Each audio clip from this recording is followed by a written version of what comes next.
Welcome to school tech Karnataka channel. Like ಮಾಡಿ, share ಮಾಡಿರಿ, subscribe ಮಾಡಿ ಹಾಗೂ ನೋಟಿಫಿಕೇಶನ್ ಆನ್ ಮಾಡಿಕೊಳ್ಳಿ. ಎಲ್ಲರಿಗೂ ನಮಸ್ಕಾರ. ಮತ್ತೊಮ್ಮೆ ಸ್ಕೂಲ್ ಟೆಕ್ ಕರ್ನಾಟಕ ಯೂಟ್ಯೂಬ್ ಚಾನಲ್ಗೆ ಸ್ವಾಗತ. ನೀವಿನ್ನೂ ಚಾನಲ್ನ ಸಬ್ಸ್ಕ್ರೈಬ್ ಮಾಡ್ಕೊಂಡಿಲ್ಲ ಅಂದರೆ ಖಂಡಿತ ಸಬ್ಸ್ಕ್ರೈಬ್ ಮಾಡಿಕೊಳ್ಳಿ. ನಾವಿವತ್ತು ನೋಡ್ತಾ ಇದ್ದೀವಿ ಸಿರಿಗನ್ನಡ 7th ಸ್ಟ್ಯಾಂಡರ್ಡ್ ಕನ್ನಡ 7ನೇ ತರಗತಿಯ ಕನ್ನಡ ಭಾಗ 1 ಪಾಠ 3 ಹಿಲ್ಟನ್ ಹೆಡ್ ಚಳುವಳಿ. ಈ ಪಾಠದ ಎಲ್ಲ ಪ್ರಶ್ನೋತ್ತರಗಳು ಅಥವಾ ಅಭ್ಯಾಸ ಪ್ರಶ್ನೆಗಳನ್ನು ನಾವಿವತ್ತು ನೋಡೋಣ. ಅದೇ ರೀತಿ ನೀವು ಇನ್ನೂ ಚಾನಲ್ನ ಸಬ್ಸ್ಕ್ರೈಬ್ ಮಾಡ್ಕೊಂಡಿಲ್ಲ ಅಂದರೆ ಖಂಡಿತ ಸಬ್ಸ್ಕ್ರೈಬ್ ಮಾಡಿಕೊಳ್ಳಿ.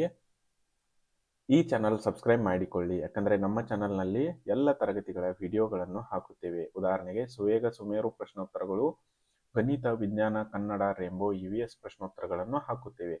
ಅದೇ ರೀತಿ ವಿಡಿಯೋ ಇಷ್ಟವಾದಲ್ಲಿ ಲೈಕ್ ಮಾಡಿ, ಕಮೆಂಟ್ ಮಾಡಿ ಹಾಗೂ ನಿಮ್ಮ ಫ್ರೆಂಡ್ಸ್ ಜೊತೆ ಕೂಡ ಶೇರ್ ಮಾಡಿ ಮತ್ತು ಸಬ್ಸ್ಕ್ರೈಬ್ ಮಾಡಿಕೊಳ್ಳುವುದನ್ನು ಮಾತ್ರ ಮರೆಯದಿರಿ.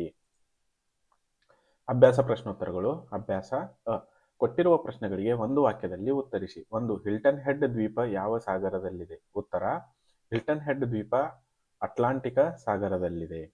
2. ಅಮೆರಿಕದಲ್ಲಿ ವಾಸವಾಗಿದ್ದ ಮೂಲ ನಿವಾಸಿಗಳನ್ನು ಏನೆನ್ನುತ್ತಾರೆ? ಅಮೆರಿಕದಲ್ಲಿ ವಾಸವಾಗಿದ್ದ ಮೂಲ ನಿವಾಸಿಗಳಿಗೆ ಅಮೆರಿಂಡಿಯನ್ನರು ಎನ್ನುವರು. 3. ಹಿಲ್ಟನ್ ಹೆಡ್ನಲ್ಲಿ ಬಂದಿಳಿಯುವ ಶ್ರೀಮಂತರ ಉಡುಗೆ ತೊಡುಗೆ ಹೇಗಿತ್ತು? ಹಿಲ್ಟನ್ ಹೆಡ್ನಲ್ಲಿ ಬಂದಿಳಿಯುವ ಶ್ರೀಮಂತರ ಬೂಟು, ಚಡ್ಡಿ, T shirt, cooling glass, skull cap ಹಾಕಿಕೊಳ್ಳುತ್ತಿದ್ದರು. 4. ಹಿಲ್ಟನ್ ಹೆಡ್ ದ್ವೀಪದಲ್ಲಿ ಏನೇನು ಕ್ರೀಡೆಗಳನ್ನು ಆಯೋಜಿಸಲಾಗಿತ್ತು? ಹಿಲ್ಟನ್ ಹೆಡ್ ದ್ವೀಪದಲ್ಲಿ ಬೋಟಿಂಗ್ ಹಾಗೂ ವಿವಿಧ ರೀತಿಯ ಕ್ರೀಡಾ ವಿನೋದಗಳನ್ನು ಆಯೋಜಿಸಲಾಗಿತ್ತು. 5. ಕಡಲತಡಿಯ ಲೈಟ್ ಹೌಸ್ ಅನ್ನೇರಿದರೆ ಯಾವ ಚಿತ್ರಣವು ಕಾಣಿಸುತ್ತದೆ?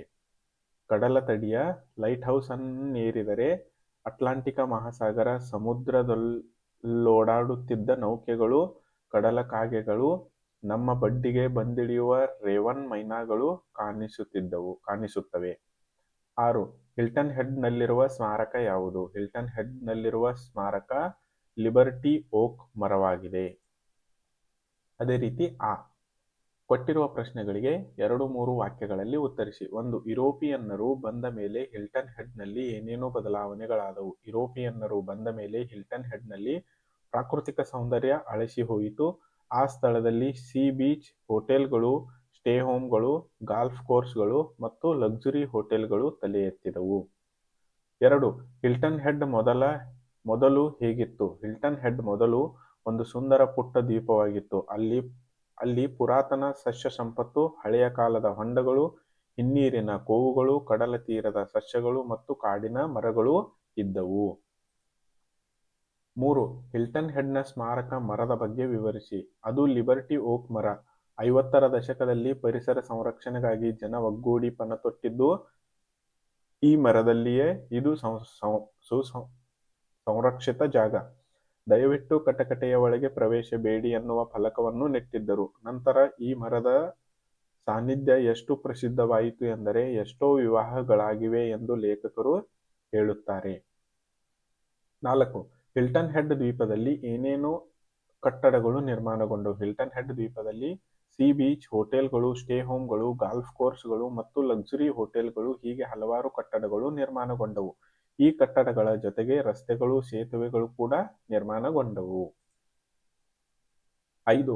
ಹಿಲ್ಟನ್ ಹೆಡ್ನಲ್ಲಿ ಪರಿಸರ ಹೋರಾಟ ಹೇಗೆ ಪ್ರಾರಂಭವಾಯಿತು? ಪುರಾತನ ಸಸ್ಯ ಸಂಪತ್ತು, ಹಳೆಯ ಕಾಲದ ಹೊಂಡಗಳು, ಹಿನ್ನೀರಿನ ಕೋವುಗಳು, ಕಡಲ ತೀರದ ಸಸ್ಯಗಳು ಮತ್ತು ಕಾಡಿನ ಮರಗಳನ್ನು ಕಡಿದು ರೆಸಾರ್ಟ್, ಹೋಟೆಲ್ ಇತ್ಯಾದಿ ಮಾಡುವುದನ್ನು ಪರಿಸರ ಅಭಿಮಾನಿಗಳು ವಿರೋಧಿಸಿ ಚಳುವಳಿ ಆರಂಭಿಸಿದರು. ದುಡ್ಡು ಮತ್ತು ದೌಲತ್ತುಗಳಿಂದ ಪರ್ಯಾವರಣದ ಚಳುವಳಿಗೆ ಮೊದಲು ನೆಲದಲ್ಲಾಳಿ ಹಾಗೂ ಅಭಿಯಂತರರು ಆಸಕ್ತಿ ತೋರಿ ತಾವು ಈ ಚಳುವಳಿಯಲ್ಲಿ ಸೇರಿಕೊಂಡರು. ಚಳುವಳಿಗೆ ಕೊನೆಗೆ ಯಶಸ್ವಿಯಾಯಿತು. ಬಿಟ್ಟ ಸ್ಥಳ ತುಂಬಿರಿ. 1. ಯುರೋಪಿಯನ್ನರು ಆಗಮನದ ಮೇಲೆ ಅಮೆರಿಂಡಿಯನ್ನರು ಸಮುದಾಯವು ಧೂಳಿಪಟ ಆಯಿತು. ಯಾವುದು? ಬಿಟ್ಟ ಸ್ಥಳದಲ್ಲಿ ಧೂಳಿಪಟ ಪದ ತುಂಬಿ. 2. ಅಟ್ಲಾಂಟಿಕ್ ಸಾಗರವು ಅಮೆರಿಕದ ಪೂರ್ವ ಭಾಗದಲ್ಲಿದೆ. ಯಾವ ಭಾಗದಲ್ಲಿದೆ? ಪೂರ್ವ. 3. ವಿಧಿ ಇಲ್ಲದೆ ಕೊನೆಗೆ ನ್ಯಾಯಾಲಯದ ಮೊರೆ ಹೋಗಬೇಕಾಯಿತು. ಬಿಟ್ಟ ಸ್ಥಳದಲ್ಲಿ ಏನು ತುಂಬಬೇಕು? ನ್ಯಾಯಾಲಯದ ಮೊರೆ ಹೋಗಬೇಕಾಯಿತು. 4.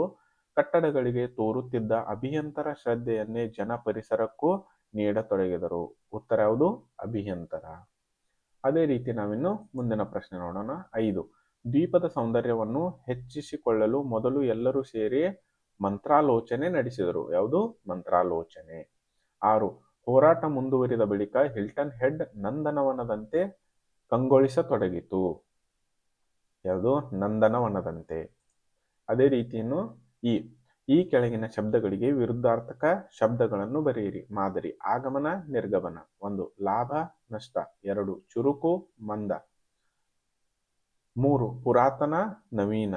4. ಪ್ರಸಿದ್ಧ, ಅಪ್ರಸಿದ್ಧ. 5. ಸಾಧಾರಣ, ಅಸಾಧಾರಣ. ಆಯ್ತಲ್ವಾ? ಸೊ ಅದೇ ರೀತಿಯನ್ನು ಈ ಕೆಳಗಿನ ಪದಗಳನ್ನು ಬಳಸಿಕೊಂಡು ವಾಕ್ಯಗಳನ್ನು ರಚಿಸಿರಿ. 1. ಭರಾಟೆ, ಸುಧಾರಣೆ, ಸಾರ್ವಭೌಮ, ದೌಲತ್ತು, ಹೊಯ್ದಾಟ, ಪಣತೋಡು, ಅಭಿಮಾನ. ಮೊದಲನೇದು ಭರಾಟೆ. ಈಗ ಎಲ್ಲ ಕಡೆ ಹಣದುಬ್ಬರದ ಭರಾಟೆ ನಡೆದಿದೆ. ಸುಧಾರಣೆ: ಜನಪ್ರತಿನಿಧಿಗಳು ತಮ್ಮ ಕ್ಷೇತ್ರದಲ್ಲಿ ಸುಧಾರಣೆಗಳನ್ನು ಮಾಡಬೇಕೆಂದು ಜನ ಬಯಸುತ್ತಾರೆ. ಸಾರ್ವಭೌಮ: ಕರ್ನಾಟಕದಲ್ಲಿ ಕನ್ನಡವೇ ಸಾರ್ವಭೌಮ ಭಾಷೆಯಾಗಿರಬೇಕು ಅಥವಾ ಯಾಗಬೇಕು. ದೌಲತ್ತು: ಶ್ರೀಮಂತರು ದೌಲತ್ತು ತೋರಿಸದೆ ಬಡವರಿಗೆ ನೆರವಾಗಬೇಕು. ಹೊಯ್ದಾಟ: ರಮೇಶನಿಗೆ ಸರಿಯಾದ ಉತ್ತರ ತಿಳಿದೇ ಮನಸ್ಸಿನಲ್ಲಿ ಬಹಳ ಹೊಯ್ದಾಟವಾಯಿತು. ಪಣತೊಡು: ದುರ್ಯೋಧನನು ಪಾಂಡವರನ್ನು ಸೋಲಿಸಲು ಪಣತೊಡುವುದಾಗಿ ಹೇಳಿದನು. ಅಭಿಮಾನಿ: ಸ್ವಾಮೀಜಿಗಳಿಗೆ ಬಹಳ ಜನ ಅಭಿಮಾನಿಗಳಿದ್ದಾರೆ. ಅದೇ ರೀತಿ ಈ ಪಾಠದ ವಿಡಿಯೋಗಳನ್ನು ಇಲ್ಲಿಗೆ ಮುಗಿಸ್ತಾ ಇದ್ದೀನಿ. ಈ ವಿಡಿಯೋವನ್ನು ವೀಕ್ಷಿಸಿದ್ದಕ್ಕಾಗಿ ಧನ್ಯವಾದಗಳು. ನೀವು ಸ್ಕೂಲ್ಟೆಕ್ ಕರ್ನಾಟಕ ಚಾನಲ್ನ ಸಬ್ಸ್ಕ್ರೈಬ್ ಮಾಡ್ಕೊಂಡಿಲ್ಲ ಅಂದರೆ ಖಂಡಿತ ಸಬ್ಸ್ಕ್ರೈಬ್ ಮಾಡಿಕೊಳ್ಳಿ. ಅದೇ ರೀತಿ ಥ್ಯಾಂಕ್ಸ್ ಫಾರ್ ವಾಚಿಂಗ್. ನಾವು ಮತ್ತೆ ಮುಂದಿನ ವಿಡಿಯೋದಲ್ಲಿ ಭೇಟಿಯಾಗೋಣ. Welcome to Schooltech Karnataka channel. Like ಮಾಡಿ, ಶೇರ್ ಮಾಡಿರಿ, ಸಬ್ಸ್ಕ್ರೈಬ್ ಮಾಡಿ ಹಾಗೂ ನೋಟಿಫಿಕೇಶನ್ ಆನ್ ಮಾಡಿಕೊಳ್ಳಿ.